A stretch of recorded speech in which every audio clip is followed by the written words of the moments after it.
n'est que le lundi. Notre témoignage d'aujourd'hui est négatif. Un autre aspect du témoignage négatif est que nous travaillons de manière obsessionnelle. Nous ne pouvons pas partir. Nous ne savons pas quand nous arrêter. Nous nous sentons coupables à moins de travailler dur pour quelque chose. Certains d'entre nous ont pris le chemin de la réussite et l'ont rendu démoniaque. Il y a rien d'autre dans nos vies que du travail et encore du travail. Pas étonnant que nous ayons fondu. Pas étonnant que personne ne veuille nous suivre. Il n'y a aucun plaisir là-dedans. Ce que j'essaie de dire, c'est que beaucoup d'entre nous travaillent simplement pour manger. Nous travaillons parce que nous sommes une nécessité, mais il n'y a là aucune joie, aucun pouvoir. Le témoin n'est pas celui que les autres veulent imiter. Nous devons travailler de manière à inspirer les autres. Nous devons travailler en tant que témoins. Mais comment pouvons-nous faire cela?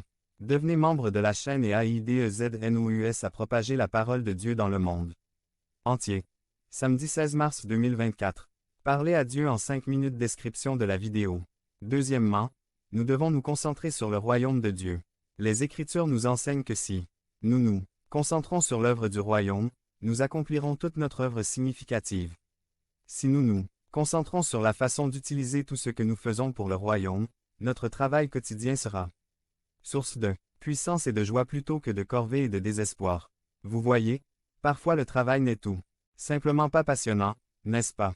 Parfois, les choses que nous devons faire deviennent tout simplement ennuyeuses, comme l'homme dont le travail, comme les voitures, passait par la chaîne de montage, pour renforcer les écrous qui retiennent les roues.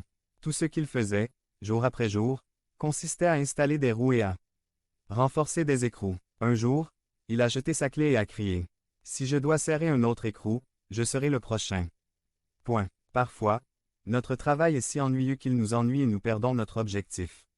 Nous voulons partir, mais saviez-vous que lorsque cela arrive, le péché est à la porte?